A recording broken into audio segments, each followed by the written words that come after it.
Hello, everyone. Welcome to episode 139 of the Sonic Movie Show, the only show that's about Sonic news, and Sonic movie news. My name is Ethan, and with me here today is Devin. Wish I may, wish I might be someone else tonight. Sometimes I wish I was never born at all, and I'll try to save the world, because in the end I know I'm the chosen one. You've used that one before. Have I? I remember that one. Oh, I remember that we're one. so far in. It we're wasn't triple real. Digits. It's inevitable that even if you're wrong, it doesn't. I can believe you because it seems inevitable at this But point. here's the thing. I like that you just Googled the Sonic quotes again, because I missed that when it was just quotes from the movie. I'm like, I know that quote. I like guessing. That one's clearly from someone's fan No, this garbage. is the chosen one, Shadow the Hedgehog. Yeah, that's not real. He does not say that. If he says that, that is so 2005 edgelord. Like, romantic about yourself, edgelord. Well, it's been a quite a few past weeks. What am I trying to say? It's been a wild ride since Sonic Frontiers' gameplay reveal shenanigans. We've had a little bit of aftermath discussions about it, and a little bit more footage has cropped up, and some more news outlets are getting some more hands on, and there's of course Big Daddy Naka himself causing a bit more stirs, so we wanted to talk about those today. I know you, Devin, kind of grabbed all this info, but I think you wanted to start with a Game Informer hands-on from 2013. No, from June 13th. I see where the mess up happened, though, because in the link it has 2022-06-13. I feel like you could easily, your brain could quickly, compact that information and be like, yes, 2013. I wish it was 2013 sometimes. Yeah, so this is from June 13th, around the time when we did one of our news episodes where we went more in depth about the 3 IGN videos that drops. There was one that was combat, there was one that was just kind of a general, I guess, information, and there was one that, I forgot what the third one was, but it was exploration or something to that effect. Puzzles, I think it was. Or a first look puzzles. Or something, yeah. But this story here, it's called Sonic Frontiers Preview, hands-on with Sonic's Open Zone Adventure, and it's by Marcus Stewart. But basically, there was one quote in this, and it's actually at the end, that I feel like summarized our previous opinions. Almost. We'll see. You'll see here. He writes, as others have noted, for previous gameplay trailers, this presentation looks decent, but rough in spots. Sonic Frontiers very much looks like a game still in development, so it's not unusual to see less polished edges. Bring this up only because I wonder how old the demo is and if it accurately represents the game's current state. Given the game's fall 22 launch window, or I think they're saying holiday, but that could be November or December, I can't help but feel slightly concerned about whether or not Sega can polish the experience up in time. If it can, and the rest of Sonic Frontiers smartly capitalize on the elements I resonate with, Sonic's biggest adventure yet could be one for the books. For now, color me cautiously optimistic. And we're, I think, in the opposite boat, where we liked some of the things we saw. I don't say we totally hated it, but there was a lot of what they're saying here, where there's rough around the edges, it seemed kind of empty, or some of the environmental stuff that you can interact with felt random, or didn't feel like it was a part of the environment, if that makes sense. Right. It feels like, and we said this before when talking about the preview footage and whatnot, there's a difference between bugs and graphical glitches and just certain things that could be polished, and then design philosophies that are baked into the game that require it changed. You have to redo an element. And I think, and maybe you're with me here on this, I think you are. I think this game, from what we have seen, needs that. They're you can't just polish this and have it be something it's not, right? Yeah. A good example, a 2019 game, Days Gone. I never played this, made by Sony Bend. Motorcycle zombies, hordes of zombies. The hook is Biker there Man. can be a horde of zombies, and they're it's like a river. You can corral them, or I don't know, whatever, right? That game, from reviews, had a pretty middling reviews for it, and while they were going to, patch the game and fix up errors, all of the reviews talked about fundamental design issues the game has that you can't just change, or you can't just polish up, rather. You would have to strip out all how the side quests work and do something else. You know what I mean? So does this game need something like that from what we see so far? I'd say so. I know lots of people, including us, have said that maybe this game needs to be delayed another year. And I don't think people would be upset by that either. I know I wouldn't be. There was a fan petition for that, which is crazy, which Sega responded to. They said, we're not delaying the game. Those fans just don't get it, which is a bad thing to say. It's like when Ubisoft said that about blockchain gaming. Fans just don't get it. You don't get not business, a good thing. Okay? Yeah. That's why we make the big bucks and you don't. But we have yet to play this game. We haven't even played what these previewers have played, whether that be an old demo or not. Which is what they mentioned, is that they don't know.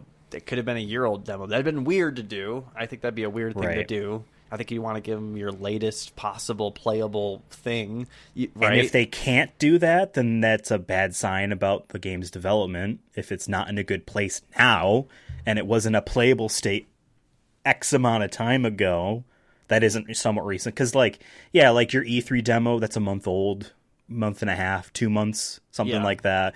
But, from what we kind of imagine by this type of statement of, this could be an old demo, it's probably a December, you know what I mean, Game Awards era working on stuff. But who knows? Again, what you'd said, the game looks empty and sparse. Things look like they're randomly placed in ways that don't feel grounded to the environment you're supposed to be exploring.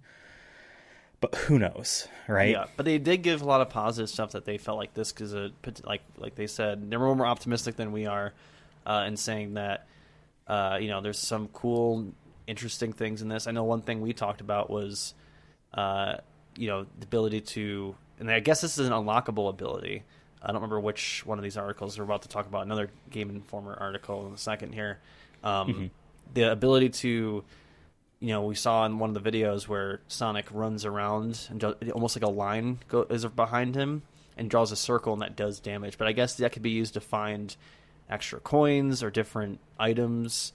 I guess it's almost like a dig kind of tool. From Sonic. But I guess you unlock that in your skill tree. That's not an RPG skill tree, according to them. Right. But so it looks like that's a little bit more of a thing that you unlock. So that's interesting. Maybe there's other abilities that they didn't even show off. So that I guess, and the positive stuff. Yeah, I hope there's he has a gun. Yeah, cool. Make it like Ratchet and Clank. Yeah. But they did that. It was called Shadow the Hedgehog, I guess. Yeah, no, that activate a trail behind Sonic, draw a loop around. Again, to me, and I said this last time, seems like a smart way of using Sonic's kinetic I don't want to say momentum, because this game doesn't look like it has momentum, but kinetic type of movement abilities in a way for combat that isn't just homing attack into them, keep mashing the button, and he does punches and kicks, which does not look good. This seems like a more of a smart, way to do it. So I hope there's more cool things like that. Here's the quote, actually. Spending these points, it's from the same article, spending these points unlock new abilities from a tree. The first move available was the Psy Loop, which creates a glowing streak behind Sonic by holding down triangle/Y while running. By sprinting and forming a circle, the Psy Loop unearths any buried goodies, such as rings, within its circular boundary. I also use it to light a series of torches to unlock a door. When Psy Loop is applied to combat, creating the circle around foes breaks their defenses, leaving them vulnerable to attack. I got the most bang for my buck by encircling multiple opponents, bringing entire mobs to their knees. Psy Loop seems like a fun ability. I'm itching to see how the rest of the game leverages this mechanic. Cool. So now, do you think it's called Psy Loop because it's cyan or because it's cyber? Well, we know that one of the places is called Cyberscape, or Cyberspace, sorry. Thinking of Hyperscape, the best game of all time. Sure. I don't even know what it looks like, to be quite honest, or looked like. Oh yeah, we'll jump. Want to jump to the cover reveal? Yeah. There's a cover reveal story from Game Informer. Yeah. Yep. This is by Brian Shee. Basically going through kind of the pitch about what this game is and a bit of Sonic's attempts in the past for this type of stuff. Generally, it's just kind of a we're doing Sonic. But there's a couple interesting quotes from this that you kind of gathered. I spent that time exploring Cronus Island, fighting enemies, solving puzzles, uncovering secrets, and helping friends, which isn't... I'm more curious about that. What does that mean? Because we just see Sonic alone with kind of weird enemies. Is there towns? That's what I'm saying. Is it one of those with like RPGs? You go to a guy, he says, "Hey, go get this thing for me," and you come back and you get rewards and stuff like fetch quests, right? Is it going to be something like that, or is it you build a team later on, or is it Sonic's friends? Like we're talking about, Tails, Knuckles, etc. Yeah. I also got to speed through several of the recently announced cyberspace stages within this massive 16-page cover story. I talked to the members of Sonic's past. And present to, I think it meant to be Sonic teams, past and present, to learn about how the franchise bounced back from its more challenging years to once again aim for the spot of video game royalty. That cyberspace stuff looks interesting. We got a little bit of footage of that we can talk about in the next thing. I'm curious if that is where we'll get... I mean, it clearly looks like from that footage and how it's been described, standard Sonic, 3D Sonic type of levels. One of them looks straight up like Green Hill Zone. Yeah, exactly. And another one looks like it is city-ish, but not exactly City Escape. Just maybe inspired by it in some way. Yeah. And then you get like a key at the end of that, which I think are for the Chaos Emeralds. Yes, it says in that article that if you get enough of them, you unlock a Chaos Emerald and you keep moving on. So maybe there's a set number you're supposed to get, and then you get pieces of a Chaos Emerald. Makes me think the game would be shorter if, like, I don't know how often these are popping up, the cyberspace levels. Like, is it... Because how many, is it going to be 6 levels, or is there going to be 6 worlds that you're going through with different levels in them? Yeah, I mean, like, you could...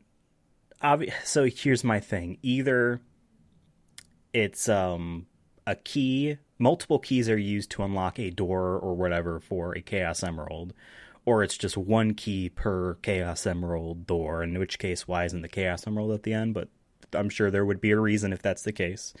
But if it is multiple per Chaos Emerald, then that would make me think that each island has one.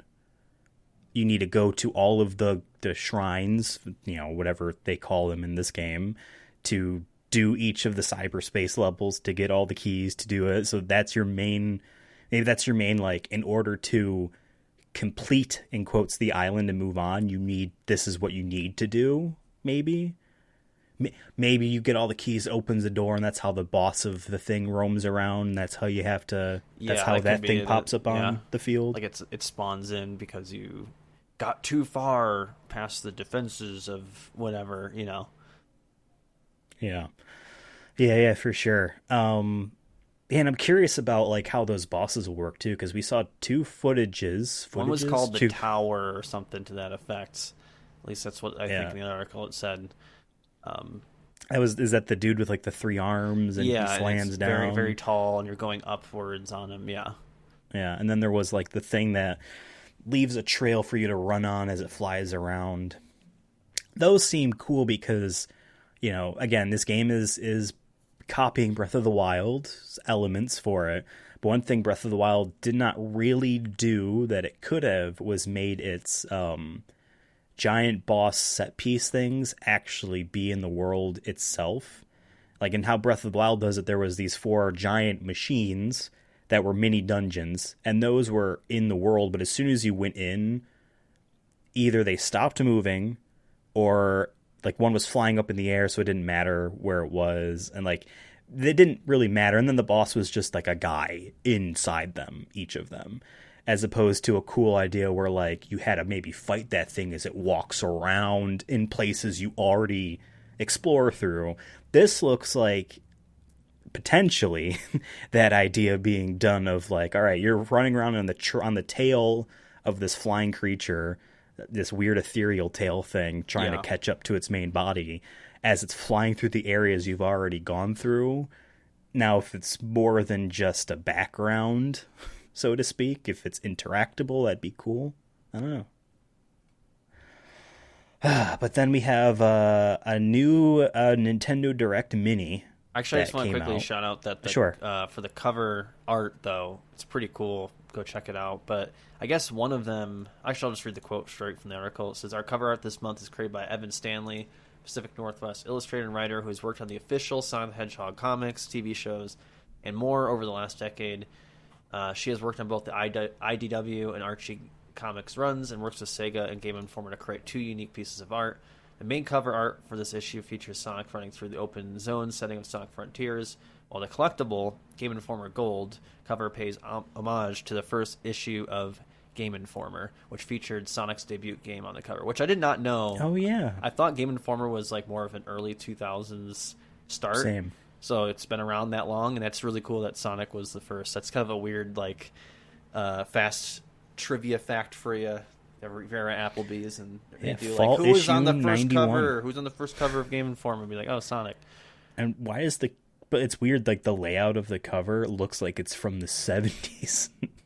Like, having seen a bunch of Nintendo Power issues and other magazines from the late 80s, early 90s, this looks like it's 70s, which is interesting. Which I dig. I really love her art style too. So, but I guess you can only get these in like certain stores. You have to just find them, so it's not something you can just buy. I'm sure like tabletop and card game stores that sell comics would probably get these, maybe. But yeah, interesting. The first Game Informer magazine cover just looked like it. The red and the white. About. Oh, you're talking about that one. I thought you were talking about the new one. Like, I could see the 70s vibe with that one, like in terms of the color scheme and the kind of the design, very cartoony 70s. So. No, I like that. No, I was talking about original first issue Game Informer. I just see Poland because of red and white. I just think the of red the Poland and flag. Yeah. Poland flag. That's what Sonic's Sonic all about. is from Poland. You thought he was red, white, and blue to appeal to Americans. No, it's just his shoes, the red and the white. He's Polish. The flag. No one knows this, but Sonic is actually Polish. And in 1942, he ran away. Okay. Fair enough. Nintendo did a third-party Nintendo Direct. That's essentially what it was. A video montage and voiceover stuff over third-party games coming to Nintendo Switch, and Sonic Frontiers is one of them.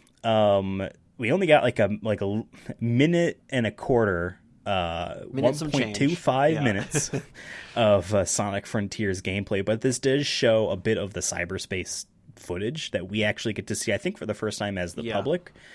And two things. So first, because I want to talk about the cyberspace stuff, the city thing it was rendered out pretty cool. I mean, I guess the fact that this is supposed to be like I imagine by the term cyberspace, not real.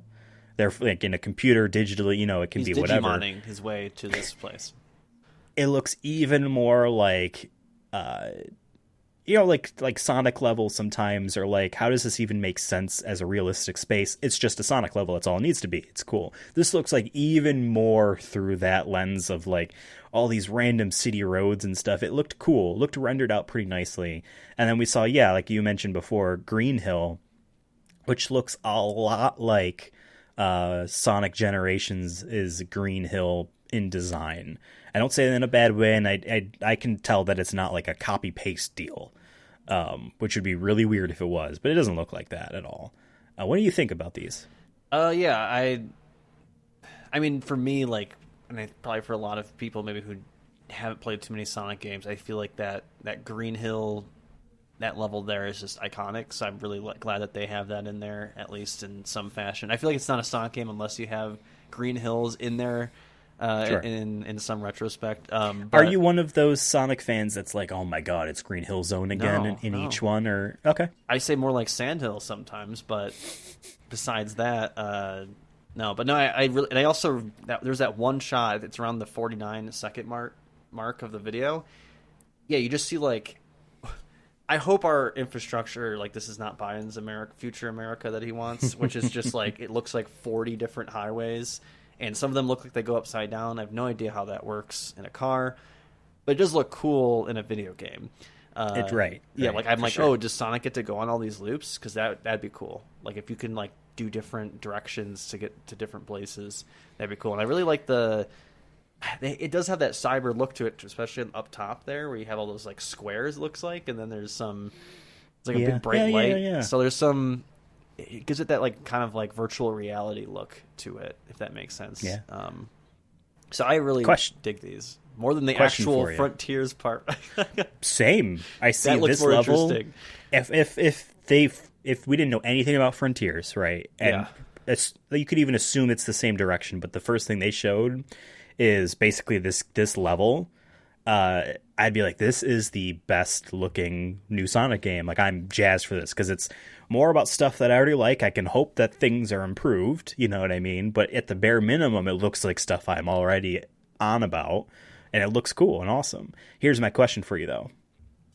Let's assume that these levels, that there are multiple per island, multiple keys per island for one Chaos Emerald each, right? Mm-hmm. Let's assume it's that. Because you could easily say that there's one level per cyberspace thing. Yeah, or per Chaos Emerald, which would be, 7? Let's assume it's not that case, and there's multiple of these per Chaos Emerald. Do you think these are going to be fully fleshed out levels each time? Or is it going to be the classic Sonic, 3D Sonic thing of, like, you have one main level, and then reused assets to making a smaller one, or challenges that aren't necessarily... But I could see it being that just because... Well, this was in the Switch Direct, so I feel like that tells me that, like, okay, this game is going to be gigantic either, necessarily. But I hope that it's more of just different ideas that they did, and it's fully fleshed out. I just hope that, like, okay, this idea is cool, and it's, like, 3 minutes. Because Sonic's supposed to go fast, that we're going to fly through the level, and then you're like, okay, that's it, and then you get the key. That's my biggest fear, is that, like, oh, this highway zone, or whatever you want to call it there, that looks really cool, and you're in it for, like, 5 minutes tops, and you get the key, and then maybe you can revisit it for a time trial. There's always that shit in there, but, like, I never... Right, it's easy to reuse. Yeah. Yeah. Or you reverse it. You know, that's the classic Sonic thing. Everything's reversed. Yeah. So, yeah, I hope it's, like... Or, honestly, I'd rather have... If it's going to be 5 minutes, I want another full-fleshed idea that's 5 minutes. You know what I mean? I'd rather have 3 sections of something different. Like, maybe Green Hills is 5 minutes, and then you get one key, and that unlocks a door to Highway Zone, and then there's a third one. And then you have 15 minutes of 3 different worlds. Yeah, because I guess my assumption, just kind of knowing how Sonic Team has done stuff in the past with 3D, where they reuse... I mean, they spent a lot of time building this highway. They're going to want to try to get the most out of all that, time.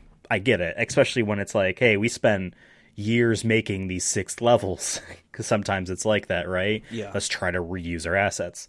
So I just naturally assumed that one island, all of the cyberspaces is the same theme and asset type building stuff. But you're right, it could be like, what if one island is like, this is the island where all of the cyberspace levels are remakes of old levels. And then this one's all new stuff. This one's all this theme, this theme. That'd be interesting. Like you can go from Green Hill Zone to Highway Zone to Beach Zone, and you have like a beach, like a Emerald Zone kind of inspired thing, but it's not the exact same thing, So I feel like that'd be cool, just having different ideas.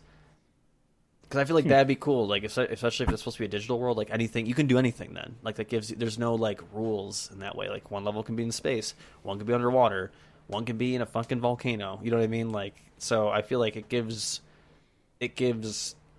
you the ability to do multiple different things or different ideas that maybe you couldn't do in other previous Sonic games. Where like, nope, Sonic is just going to be fighting these creatures, so we can't really put them in this place. We can't put them over here.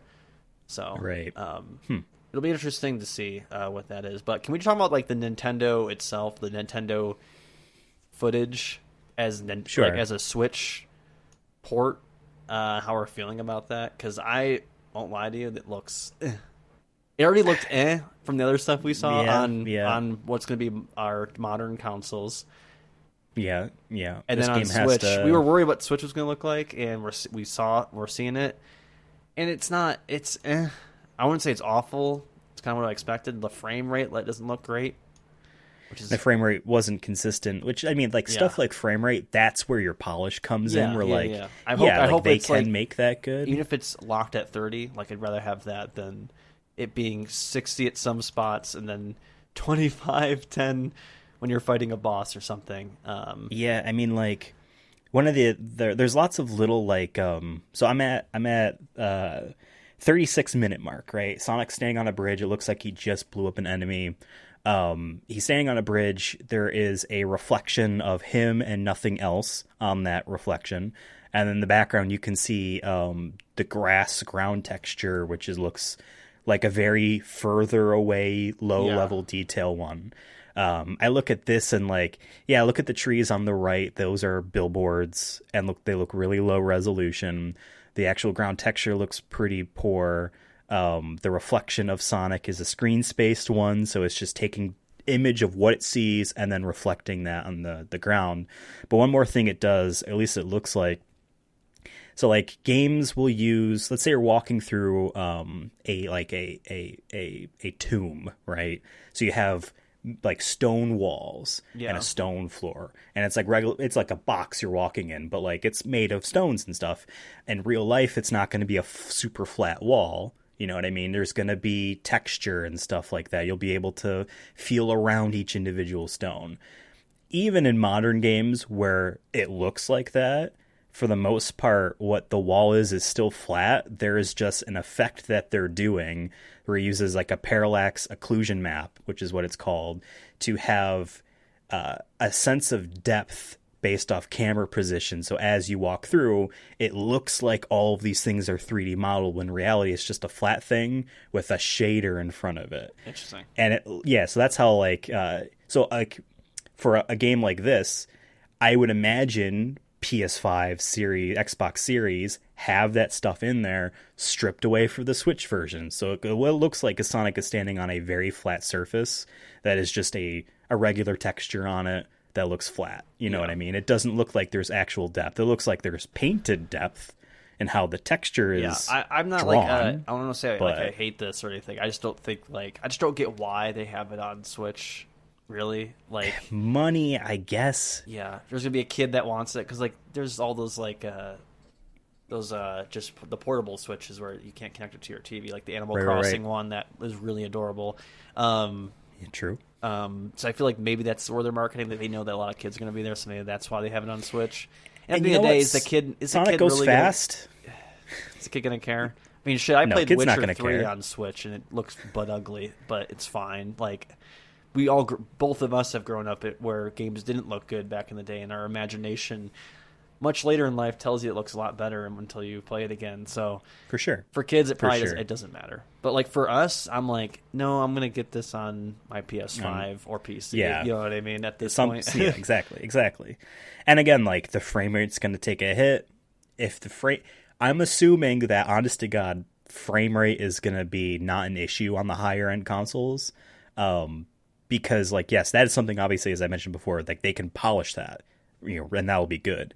Like, the Switch version might have actual frame rate issues, but the PS5 and the Xbox Series and a PC with a high-end GPU and CPU, they have enough overhead to, even if they still have issues, can brute force out of them anyway, you know what I mean? So, and like... if the game can't, then that's an issue. Yeah. Right? So, like, and like I've mentioned this before, like, I don't want to play a Sonic game that isn't 60 frames a second or higher, just because of the sense of speed feels better when the game is refreshing that image faster, and you can literally see a sense of progression happening at a faster rate. So, yeah, I mean, like, good on them for making sure they get paid, because I don't know if this game would make necessarily its money back and be a success if it wasn't on a Nintendo console. Yeah. I don't know if it would be like because like this game will make its money back and be relatively a hit, I think. Even what it looks like right now, because it's on two systems, PS4 and Switch, that have over 100 million of them each sold. I'm pretty sure that's what the numbers are at already for both of those systems. Yeah. And those, Switch especially, that's going to be a system that will sell Sonic. And the movies came out, the second movie came out, and it was a hit. Absolutely. And so, like, we always got to remember, it's going to be kids' first Sonic, And the movie could have been the kid's first introduction to Sonic too. Absolutely, you are 100% right. Before the game, which is crazy to think about, but it's that for a lot of video game movies that really could be it. You could have been watching the Resident Evil movies and be like, "Oh, thought I heard about a new Resident Evil 2 game. Let me go to GameStop and grab that. That looks cool. I like the movies, you know." So I like to think of it this way: how many children, their first console was a Nintendo Switch, right? Yes, in the first year of the Switch, there was Sonic Forces. Yeah. God rest its soul. And there's been ports of Sonic games on there, you know, the classics, right? But the first new Sonic game are these kids, assuming they're a fan because of the movie or a fan because of stuff that's already on the Switch, whether it be ports or Forces, you know what I mean? Their first Sonic game is going to be Frontiers. So, like, yeah, you're right. And the movie will catapult that even more hand because that is going to be what Sonic is to some of these kids. They might see this game as really weird because it's not like the movie. You know what I mean? But like, they're still going to be like, oh my God, hype. Or it could be parents going to the GameStop, Best Buy, wherever, and it's Christmas time when this game is supposed to come out, and they know that their kid really liked the Sonic movie back in April or whatever, and they'll be like, oh, little Jimmy might like Sonic, let me get this for him. And so they can open it for Christmas. You know, that's also a marketing point. So maybe that's why Origins is digital only, so that there is no Origins to confuse on the shelf. That is a good question. I bet that when you say the 2022 Sonic game, there's two of them. Yeah. And if one of them's digital only, you can't confuse it, and the clerk will just say, and I feel like you mean Sonic Frontiers. Sonic Origins, I feel like, is much more marketed towards like people like us, or people who were born in 2005, not 2016. Because you gotta remember, a kid born in 2016 is now 7 years old, prime Sonic age to be playing on their baby Switch.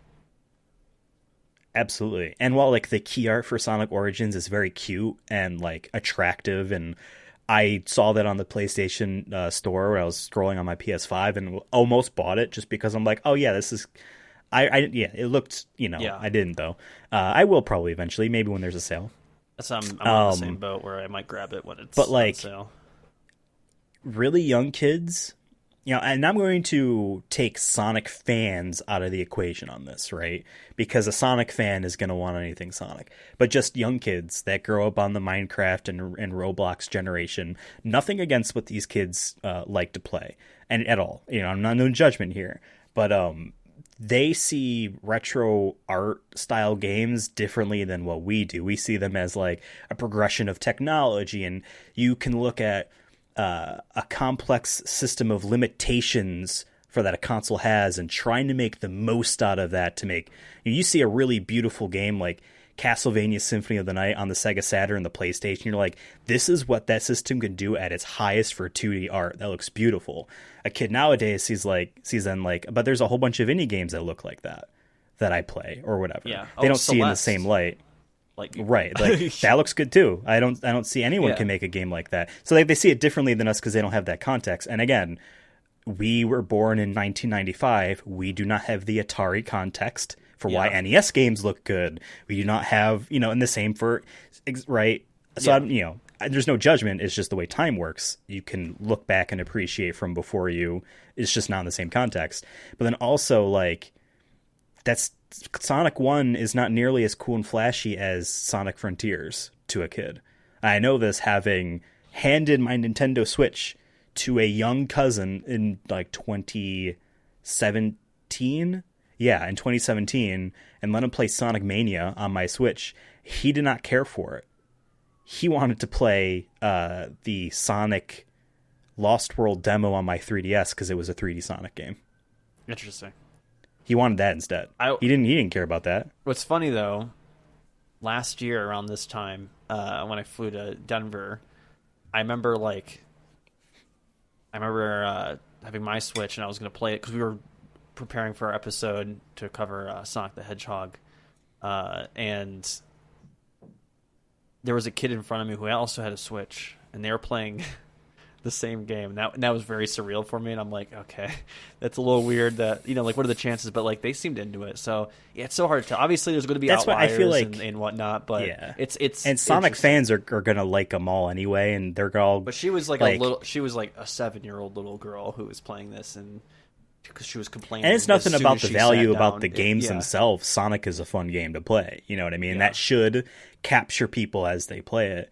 But I also think like Sonic Origins is just a good like, here's a new way for kids to play the old Sonic games. Like, yes, these collections have been made many a time before and many a different quality level, sure. But how many of them are on the console right now? You know, on the Switch. Like, yes, technically Sonic the Hedgehog is available. This is the 4th time it's available on Nintendo Switch. I get that. But Sonic CD, Sonic and 3 and Knuckles and 2, like, you know, this is another way for kids to actually see them all, because like, I'm someone that likes to look at a series and try to play all the games if I can, and some of them's like, okay, I need to own a PlayStation 3 and download this from the store, and I also need a Dreamcast, and this, like, that ain't gonna happen for a kid that's like, I want to play a bunch of Sonic games. So yeah. But I think we might have hit on something of like a potential reason why Origins has a physical version, so that Frontiers doesn't get cannibalized. It's also cheaper to do it digitally. Yeah, because you don't have to physically make anything. So right, and you guarantee that you will be making more money off of it digitally than the copies you sell physically, because there's no store to. Especially if you have a deal already made with like Sony, for example, be like, hey, this game, we get 70% of the sales. I don't know what the deals are, but that actually is how it works for at least the 3 major console companies, and Steam is 70-30. So store takes 30. Yeah. I know there's sometimes studios do certain deals. Oh, for sure. Especially I don't know how much leverage Sega has, but like the most famous deal that isn't public, but everyone kind of knows that it is real when it's talked about. Call of Duty on Xbox 360. Activision got more money off of that than they would, normally. And in return, they also got some of Xbox Live's money. Wow. From those subscriptions in return for the 30-day advancements on the DLC that 360 had over PlayStation and PCs. That's fair though, because like how many people just got Xbox Live so they can play Call of Duty? Right. So exactly. They can make the argument and be like, you're not going to get the extra 100,000 people to sign up for this. Right. If we don't go on your platform. So. And there's also, storefront placement and stuff, advertisement. Like, you can go on the PlayStation Store and you'll see, big key things that are being shown off. Sometimes it's deals or just collections of like, here are games that star LGBTQ people, and here's this, and here's RPGs, the newest PlayStation and Plus here's games. A game. Yeah. Sometimes it's just, here's a game. Yeah. That placement costs Sega some money, so there's deals that can be made in that regard. I think Forces will just do well because it's a Sonic game and it can be uplifted by the momentum of other things. When I say Forces? Yeah. Oh, fuck. Frontiers. No, the best part about Forces is that Mania outsold it, potentially. Damn. Which is crazy. Different pricing, I get it, but still. I think Frontiers has the potential to sell well. The Switch version. Have we heard yet what Sonic Frontiers is going to be priced at?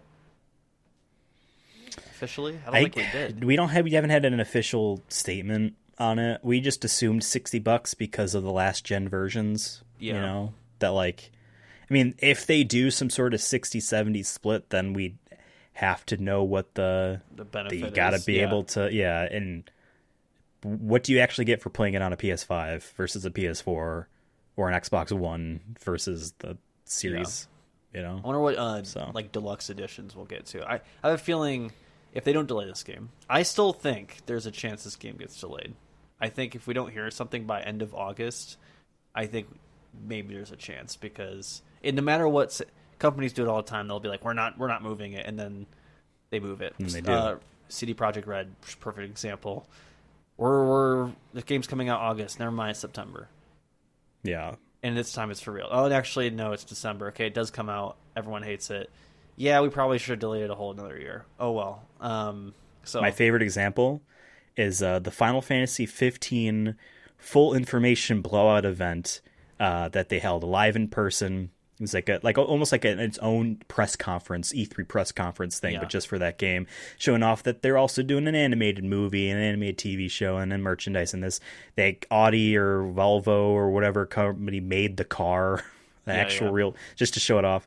And because that game had been announced under a different name in 2005. And event was in 2016, so it was already been 11 years that the game was in development, although it was started from scratch. So, whatever.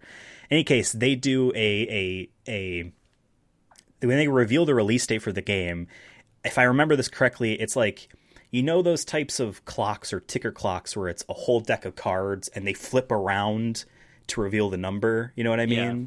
It was something like that where it was randomly showing the numbers, and it lands on 2016 and like the day of the month, and then it lands on September. It says 9. But before that, it starts to go to November, and then it stops. Nope, it's actually it's 2 months earlier or whatever. It's September as a joke. That summer they delayed it to November. So they were very confident on one date. They made a joke about it getting delayed further, and it actually was delayed further. Yeah. So even Last of Us Part 2, remember, got pushed back, and I thought quite for a while. Sure it was literally like a month before it came out. Like, it was pretty late, if I remember correctly, in the game, where it was like, yeah, it's coming out April, and then it was, or not April, whatever it was, March, and then it was, nope, it's April.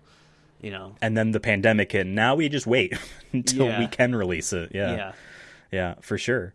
So delays will happen. Sometimes these people know already. The writing's on the wall. The funniest thing about release dates is a date can be set and they don't have to tell you.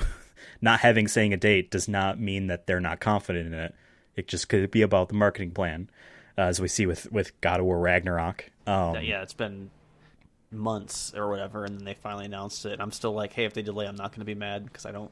Right. And I love God of War, don't get me wrong, but it's just like, when it comes out, it'll come out.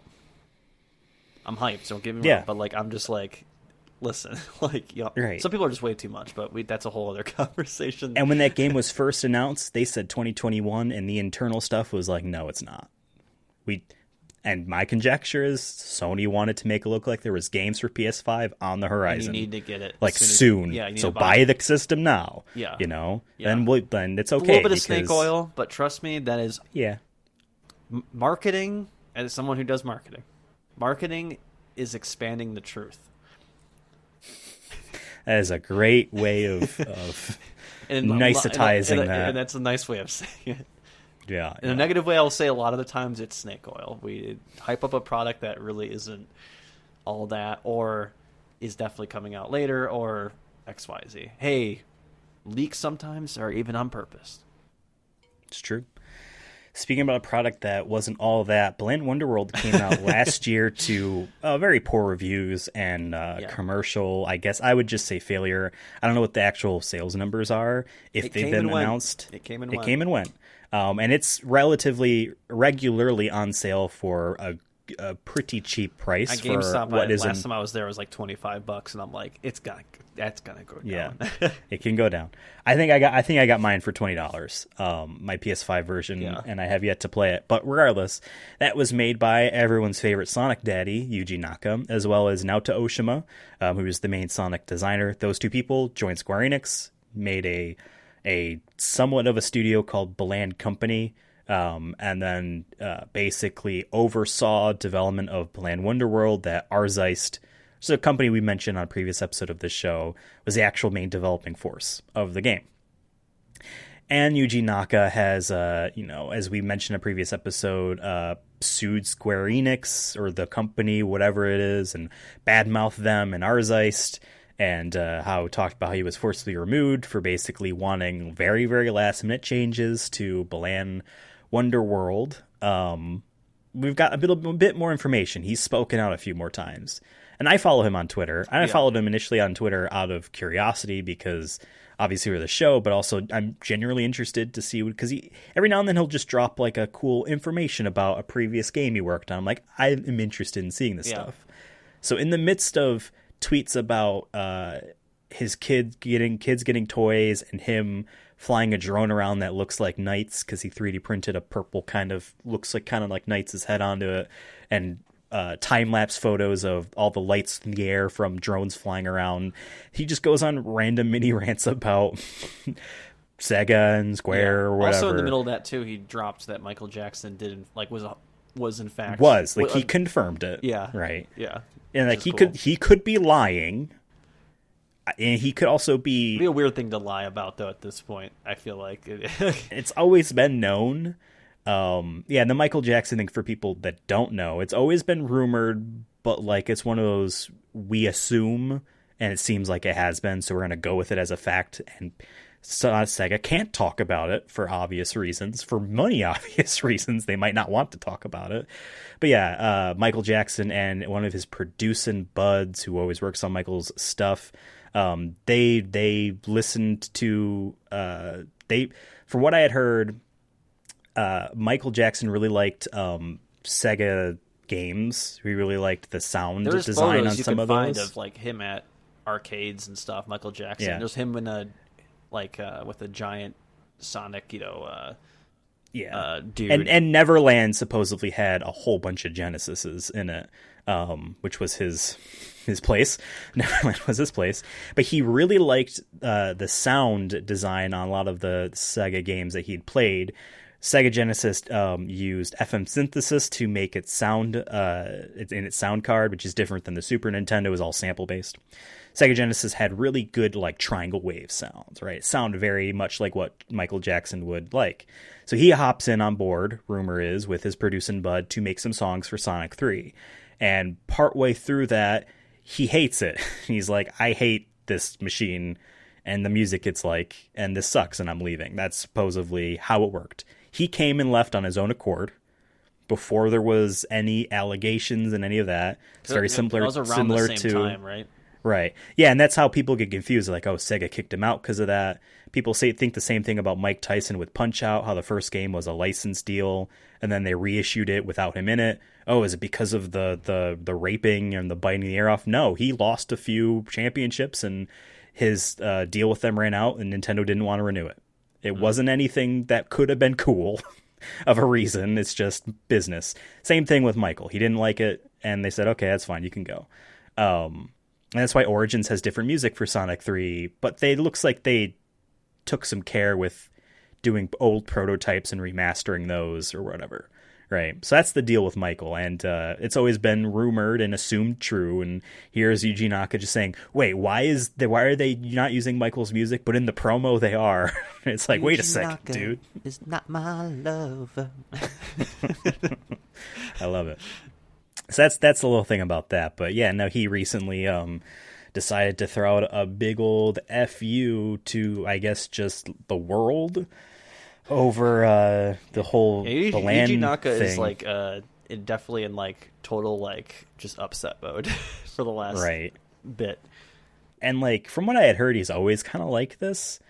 But maybe like, he's just like I don't have any he's evidence. One of those intense people, which I don't think is necessarily a bad thing all the time. But like I think those people can be hard to communicate with, or just hard to like be able to work with, just because of either they care so much that it becomes very personal to them sometimes, or they just have their ideas and it's like we can't actually we just can't do these things. We don't have the people for it, we don't have the money for it, whatever it is, and like you can't decide last minute to make a drastic change, whatever it was. I would honestly, another example of that would be like the vibe I get is like Quentin Tarantino. He seems like a guy that like he has a vision for things, but I feel like he'd be really like tough to work with. That like I feel like I'd be afraid to fuck up or mess up, that I'd get my ass chewed out by him. Or if you want to propose a change or an idea, you really have to very passionately argue for it. Yeah. Otherwise, it's not happening.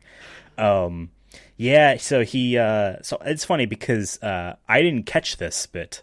But he tweeted out randomly, what felt like randomly to me, how would you feel if you were suddenly removed from a game that you had worked on hard on for over 2 years, and then when you went to court, you found out that they had been talking about me behind my back in court documents, and that is why I was removed from the game, ?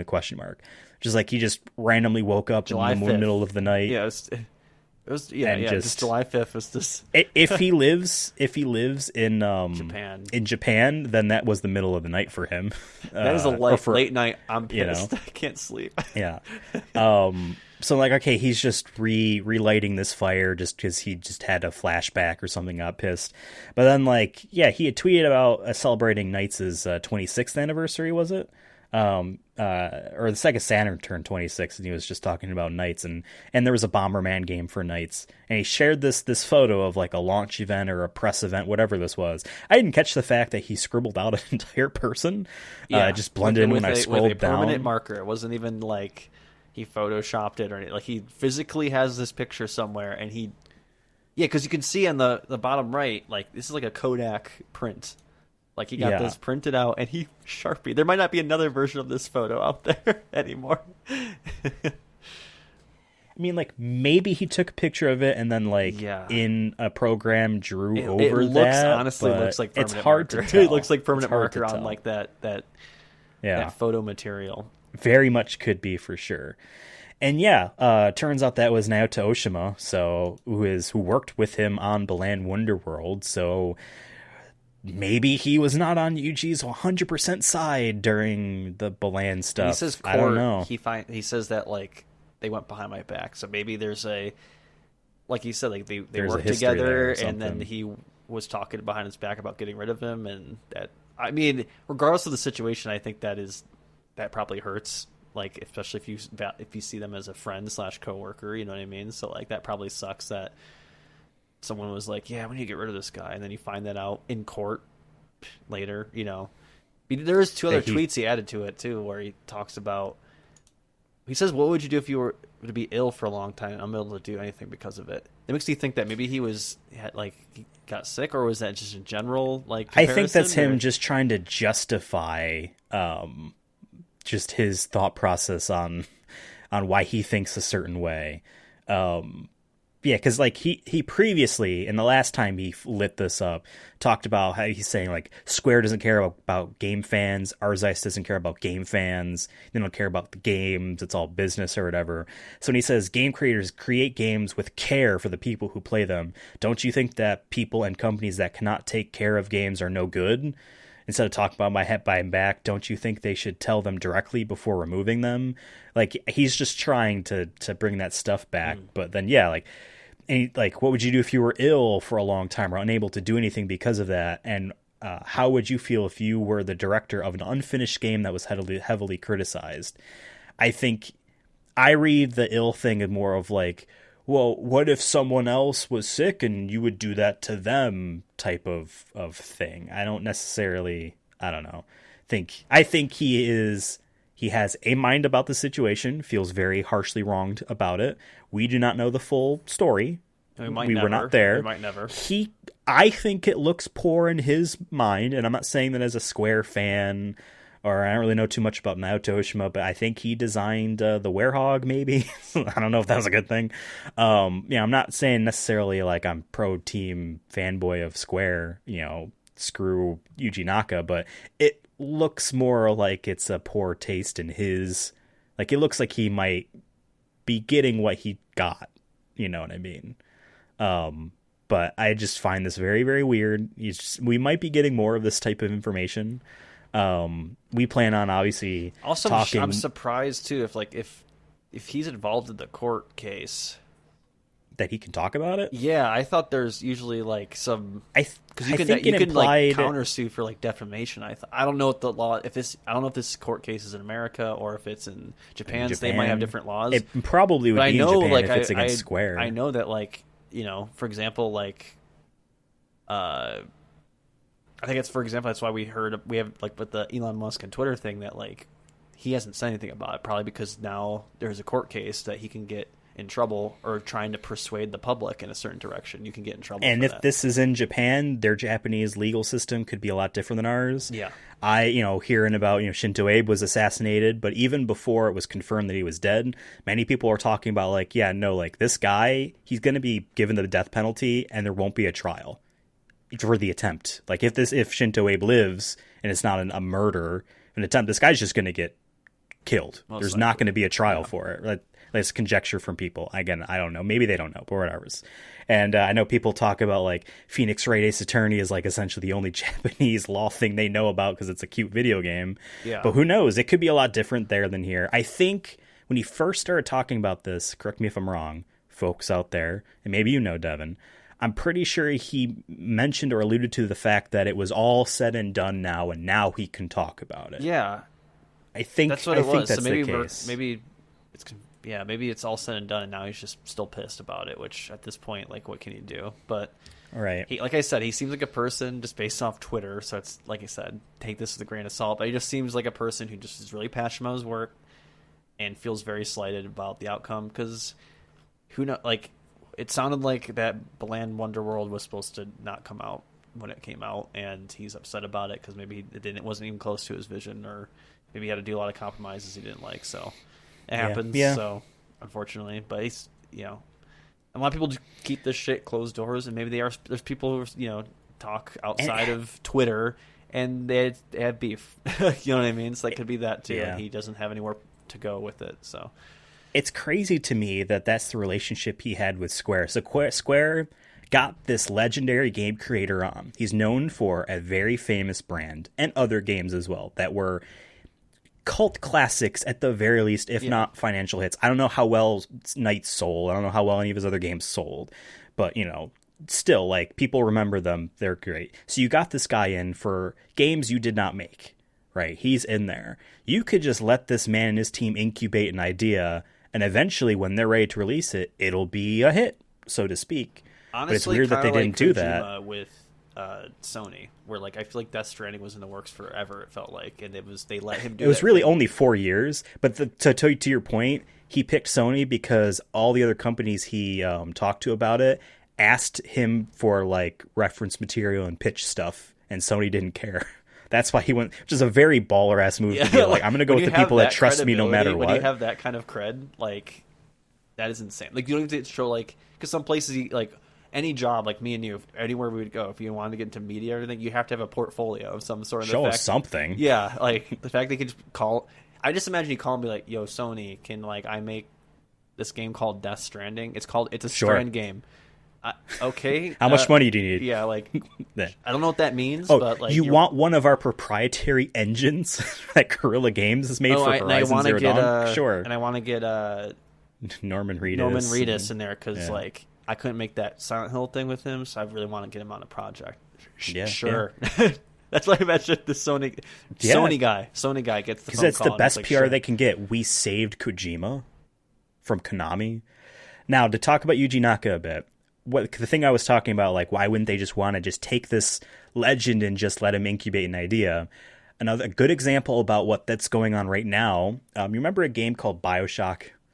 Oh, I've heard of it, And Bioshock Infinite was its third sequel, but the actual sequel made by its original creator and team, Ken Levine. That game came out in 2013.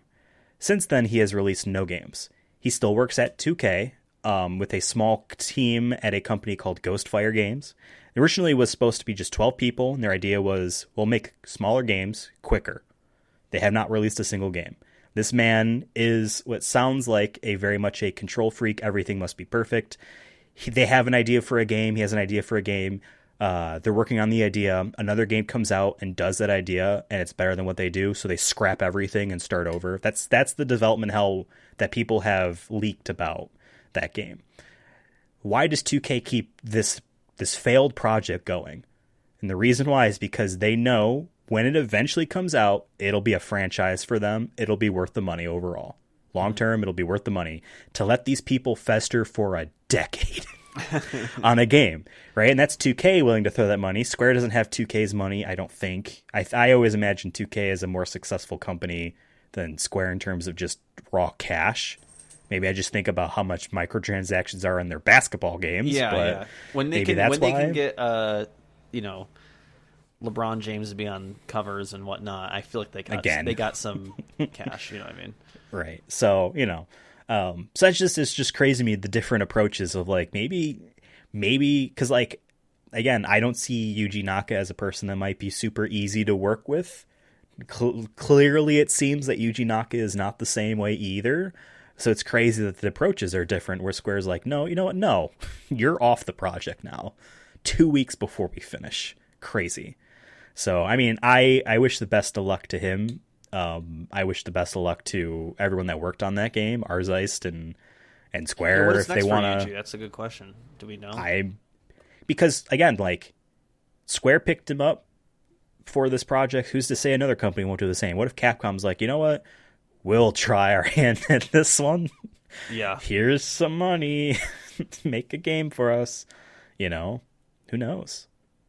Crazy. Well, do you have anything else to say about this? No, not really. I mean, I know eventually we've talked, or not eventually, I want to say for sure, but I know we've threw an idea out there to do a Yuji Naka kind of thing, and it just gets me more excited about it because I just like hearing these kind of like stories. Not because they're bad or anything, but I just find this stuff interesting. You know what I mean? From a person-to-person kind of... It's like a biopic. You know what I mean? Like, I like it from that idea. We're like, who is this man? He's controversial. He's a creative genius. You know, like all that kind of stuff. It's that kind of like... Those type of people I just find interesting. Same with Kojima is another example of that, where like he's a creator, he's an auteur, but he also has his controversies literally in the news right now.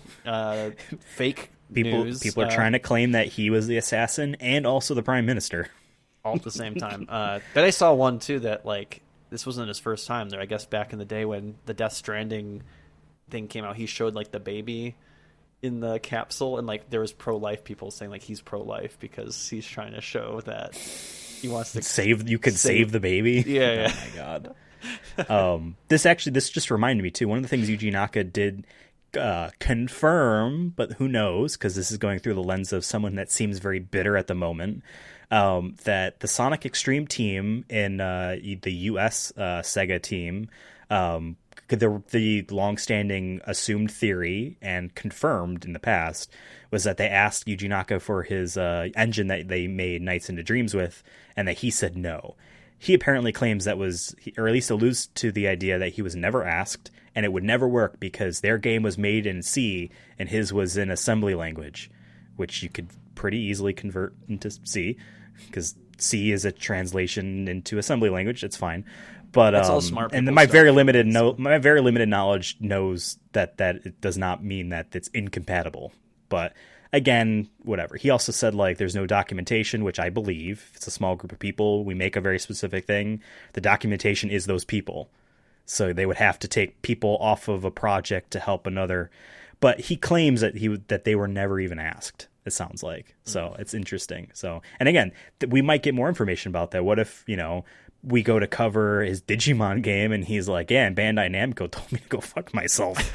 Like, that's a very different story if we find that after the fact. You're never touching Digimon again. So I think it was Bandai. I have it on a shelf somewhere. That sounds right. Because I bought that game a couple years ago. This has been a fun episode of the Sonic Movie Show. Thank you guys for listening. We are on Spotify and Apple and YouTube, all these places at Sonic Movie Show. So find us in a place you might prefer more than the other if you're on an unideal location. But we're on Twitter at Sonic Movie Show. I'm on Twitter at Ethan Absolutely, and Devin is on Twitter at Cursona Fun. TikTok as well for at Sonic Movie Show. Are there ats in TikTok? Yeah. At Sonic Movie Show. Who I just assumed it was. Who was the first to do the ad? Was it Twitter or was it Instagram? Email.